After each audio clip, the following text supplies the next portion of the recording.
व्यासपीठावरील सर्वच मान्यवर आणि बंधू भगिनींनो, शेवटची 10 मिनिटं राहिलेली आहेत म्हणून मी कुणाचंच नाव घेतलं नाही, पण खासदार साहेबांचं नाव घेतलं नाही तर मतदारसंघ 6 विधानसभा क्षेत्रात मला त्याचे परिणाम भोगावे लागतील आणि म्हणून खासदार साहेबांच्या नेतृत्वाखाली या मतदारसंघात आपण विजयी होऊ याची मला पहिल्यांदा खात्री आहे। त्यांचं भाषण झालं, माझं 80% काम पूर्ण झालं। आज आपल्या सर्वांना विनंती करण्यासाठी आम्ही आलोय की शिवसेना, काँग्रेस, राष्ट्रवादी काँग्रेस एकसंघपणाने महाविकास आघाडी तयार करून महाराष्ट्रात लढतंय। महाराष्ट्रामध्ये आणि देशामध्ये चुकीची धोरणं राबवली म्हणून नाशिककरांनी तिन्ही खासदार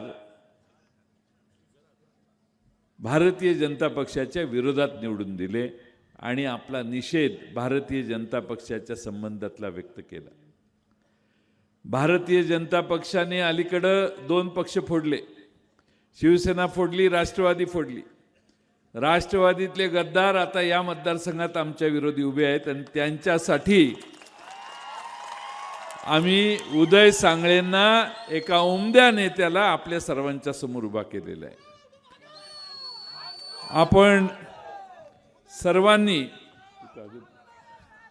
सर्वांनी या मतदारसंघामध्ये बरीच कामं केली असं आम्ही ऐकतोय, पण जरा पैसे जास्त काढले असंही लोक जास्त म्हणतात। त्यामुळे कामं जनतेसाठी होती का कुणाच्या हितासाठी होती कळायला मार्ग नाही। नदीजोड प्रकल्पातून समुद्राला वाहून जाणारं पाणी, पश्चिम वाहिन्यांचं पाणी गोदावरी खोऱ्यात आणण्याचं काम 2.5 वर्षात आम्ही बरीच त्याला चालना दिलेली। आत्ता या सरकारचं त्याकडे लक्ष नाही, पण उद्या महाविकास आघाडीचं सरकार येणार, ही काळ्या दगडावरची रेघ आहे आणि आपलं सरकार आल्यावर पहिलं प्राधान्य आम्ही पश्चिम वाहिन्यांचं पाणी गोदावरी खोऱ्यात आणण्यासाठी जास्तीत जास्त अर्थसंकल्पात तरतूद करू, हे या ठिकाणी महाविकास आघाडीच्या वतीनं वचन देतो। भास्करराव भगरेजी पण या ठिकाणी आलेले आहेत, त्यांचंही स्वागत। या मतदारसंघामध्ये कुणीतरी आलं असेल आणि सांगितलं असेल यांना मंत्री करतो म्हणून, आलं होतं ना? ते सगळ्या मतदारसंघात जातात आणि सांगतात यांना मंत्रिमंडळाची संख्या 100च्या वर गेली असेल आता। अरे पण पार्टी निवडून यायला पाहिजे ना मंत्री व्हायला। पार्टी निवडून आल्यावर मंत्री, सत्ता आल्यावर मंत्री। महाविकास आघाडी महाराष्ट्रात फिरून आलोय, मी तुम्हाला सांगतो महाविकास आघाडीचंच महाराष्ट्रात सरकार येणार, दुसऱ्या कुणाचं येऊ शकत नाही। आज मला आनंद आहे की व्यासपीठावर सगळेच प्रमुख नेते या मतदारसंघाचे आहेत। निवृत्ती मामा डावरे आहेत, कोंडाजी मामा आव्हाड आहेत, संजय सोनवणे आहेत, दत्ताजीराव लोंढे आहेत, भरत शेठ कोकाटे आहेत, बाळासाहेब वाघ आहेत, राजाराम मुरकुटे आहेत।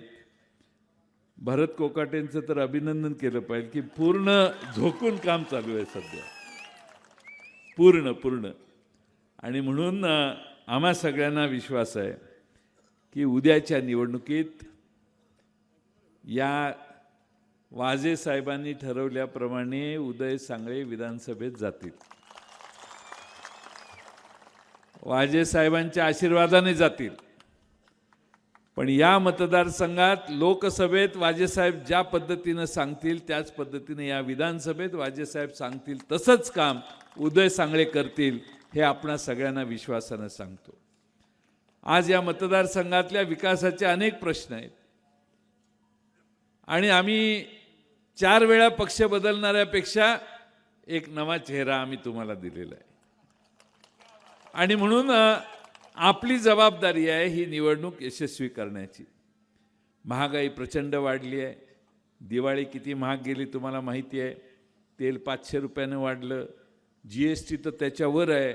मोटरसायकल खरेदी करायला गेला तर 28% GST आणि हेलिकॉप्टर विकत घ्यायला कोंडाजी मामा जर हेलिकॉप्टर विकत घ्यायला गेले तर त्याला GST 5% आहे. श्रीमंत माणसाला जास्त GST कमी GST, श्रीमंत मोठ्या वस्तूंना, ही आजची महाराष्ट्राची आणि देशाची अर्थनीती आहे. मुठभर लोक या देशात श्रीमंत झाली, आम्ही आहे तिथंच राहिलो. आणि म्हणून महाराष्ट्रात परिवर्तन केल्याशिवाय, या महाराष्ट्रात भारतीय जनता पक्ष, अजित पवार आणि एकनाथ शिंदेची जी अभद्र युती आहे ती बाजूला काढल्याशिवाय महाराष्ट्राचा विकास होणार नाही. दिसेल ते गुजरातला चालले, एवढे प्रकल्प गुजरातला गेले. ते फॉक्सकॉन गेल्यावर मी विधानसभेत म्हटलं, अहो CM साहेब काय चालले? एकनाथ शिंदे म्हटले, जयंतराव चिंता करू नका. कालच मी नरेंद्र मोदी साहेबांना भेटून आलो, त्यांना ही व्यथा सांगितली. नरेंद्र मोदी म्हटले, याच्यापेक्षा जास्त मोठा प्रकल्प आम्ही तुम्हाला देऊ. मी म्हटलं हे काय? ते म्हटले मोठा मोठा प्रकल्प देऊ असं PM साहेब मला म्हटले, असं CM साहेब मला म्हटले. आता एकनाथ शिंदे साहेबांची मुदत संपली आहे. एकनाथ शिंदे हे जे करत होते त्याचा अर्थ भोपळा होता. महाराष्ट्राला काही हातात आलं नाही. ह्यांची ताकद पण नाही वर डोळ्याला डोळा भिडवून सांगायचं की महाराष्ट्रातला प्रकल्प जाऊन देऊ नका म्हणून. मुख्यमंत्र्यांनी आणि 2 उपमुख्यमंत्र्यांनी एकही प्रकल्प गुजरातला जाताना थांबवण्यात यांना यश आलं नाही. काल परवा शेजारी टाटा एअरबसचा प्रकल्पाचं उद्घाटन बडोद्याला पंतप्रधानांनी केलं. उद्घाटन केलं, पायाभरणी नाही. प्रकल्प चालू झाला, 7-8 हजार लोकांना नोकऱ्या पण मिळाल्या. तिथं 20-25 हजार कोटीची गुंतवणूक गेली. आमच्या महाराष्ट्रातल्या पोरांच्या हाताचं काम हिरावून घेऊन गुजरातच्या पोरांना देण्याचं काम राज्याचे मुख्यमंत्री आणि 2 उपमुख्यमंत्री करत असतील तर त्यांना सत्तेत राहण्याचा कोणताही अधिकार नाही, असं आमचं सगळ्यांचं मत आहे. तुम्हाला माहिती आहे की नाही माहीत नाही. 2च मुद्दे सांगतो. जेव्हापासून नरेंद्र मोदी आणि देवेंद्र फडणवीस महाराष्ट्राचे आणि देशाचे पंतप्रधान मुख्यमंत्री झाले, फक्त 2 वर्षानंतर आमचा महाराष्ट्र गुजरातच्या मागे गेला. मी अर्थमंत्री होतो त्यावेळी 2, 3, 4 नंबरला आमचं राज्य होतं दर डे उत्पन्नात. आता दर डे उत्पन्नात आमचा महाराष्ट्र या देशात 11व्या नंबरला गेला आणि गुजरात आमच्या वर गेलं. ही आमच्या महाराष्ट्राच्या मनातली सल आहे. काल परवा आकडे जाहीर झाले. भारतातल्या उत्पन्नामध्ये महाराष्ट्राचा 15% वाटा असायचा. पहिल्यांदा महाराष्ट्राच्या इतिहासामध्ये आज तो 15%हून 13%वर खाली घसरला. 2% घसरला म्हणजे काही लाख कोटी रुपयाचं नुकसान महाराष्ट्राचं आहे. आणि म्हणून आम्ही महाराष्ट्रात अधोगती चालू आहे. गुजरातसारखं राज्य धडाधड पुढे जायला लागले आणि आमचे राज्याचे मुख्यमंत्री आणि 2 उपमुख्यमंत्री बघ्याची भूमिका घेतात. हे महाराष्ट्राला रुचणार नाही आणि म्हणून यांना सत्तेच्या बाहेर घालवणं ही आपल्या निवडणुकीचं पहिला प्राधान्य आहे. आज खरं म्हणजे महागाई असेल, शेतीमालाचे दर कोसळलेले आहेत. सोयाबीन 3200 आणि 3400 रुपयाला विकायची पाळी आली. कांद्याच्या निर्यात बंदीनं काय हाल झाले आपले तुम्हाला माहिती आहेत. पलीकडच्या बाजूला कापसाचं जरा बऱ्यापैकी दिवस येतील वाटलं. 22 लाख गाठी भारतात आयात केंद्र सरकारने केल्या. 22 लाख गाठी म्हणजे त्यांना कापूस उत्पादकांना झोपवण्याचं काम यांनी केलं.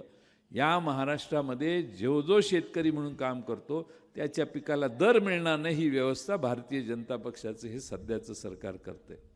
आणि म्हणून मी आपणा सर्वांना सांगतो, उद्याच्या निवडणुकांमध्ये आपल्याला ठामपणाने भूमिका घ्यायची आहे. ती भूमिका घेत असताना आमचं सरकार काय करणार हेही सांगतो तुम्हाला. एक म्हणजे महालक्ष्मी योजना आमचं सरकार चालू करणार आहे. ही महालक्ष्मी योजना चालू करत असताना प्रत्येक भगिनीला महाराष्ट्रात 3000 रुपये दर महिन्याला देण्याचा निर्णय महाविकास आघाडीने घेतलेला आहे. आल्या आल्या आमचं सरकार कर्जमाफी महाराष्ट्रात करणार आहे, हा दुसरा निर्णय आम्ही घेतलेला आहे. शेतकऱ्यांची कर्जमाफी याला उद्धव ठाकरे साहेबांनी नेहमी प्राधान्य दिले. मागच्या वेळी आम्ही उद्धव ठाकरेंच्या सरकारच्या त्यांच्या नेतृत्वाखाली कर्जमाफी केली. यावेळी सरकार आल्यानंतर आम्ही कर्जमाफी करायचं ठरवले. तुम्हाला तुमच्यापैकी कुणाला आरोग्याचं मोदी साहेबांचं 5 लाखाच्या कार्डानं कुठं फायदा झाला असेल तर हात वर करा. लोकसभेच्या आधी त्यांनी जाहीर केलं. आमच्या सरकारने निर्णय केला एका कुटुंबात 5-7 लोक असतात, 25 लाखाची आरोग्याच्या विमाची पॉलिसी महाराष्ट्रातल्या प्रत्येक कुटुंबाची काढू आणि 25 लाखापर्यंत त्या कुटुंबावर खर्च करण्याची तयारी आमची सगळ्यांची आम्ही करून ठेवायचं ठरवलेलं आहे. महाराष्ट्रात या सगळ्या चांगल्या गोष्टी करण्याचं काम आपलं महाविकास आघाडीचं सरकार करणार आहे. आणि म्हणून आमचे उपमुख्यमंत्री सांगली जिल्ह्यात आज गेलेले. ते म्हटले एवढी आश्वासनं देतात त्यांच्या बापालाही पूर्ण करता येणार. आमचा बाप नाही पूर्ण करणार, तुमचा काकाच पूर्ण करणार आहे. कारण जाहीर कोणी केलं? राहुल गांधींनी, उद्धव ठाकरेंनी आणि काकांनी. त्यामुळे तुम्ही चिंता करू नका. महाराष्ट्र पुन्हा पूर्वपदावर आणण्याचं काम महाराष्ट्रात आपल्याला करायचं आहे. आणि त्यासाठी नवे चेहरे महाराष्ट्राच्या समोर आणताना उदय सांगळेसारखा एक उत्साही तरुण आपल्या सगळ्यांच्या समोर आम्ही उमेदवार म्हणून आणला आहे.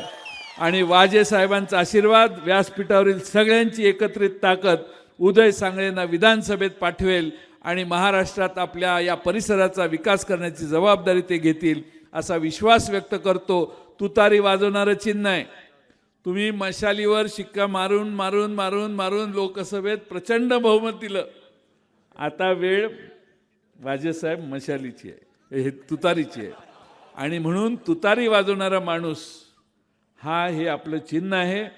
छत्रपती शिवाजी महाराजांच्या विजयासाठी देखील तुतारी वाजायची आणि महाविकास आघाडीच्यासाठी देखील ही तुतारी वाजेल अशी अपेक्षा व्यक्त करतो. वेळ जास्त झाला, पोचायला वेळ लागल्याबद्दल तुमची दिलगिरी व्यक्त करतो आणि माझं लांबलेलं भाषण पूर्ण करतो. धन्यवाद. एबीपी माझा, उघडा डोळे बघा नीट.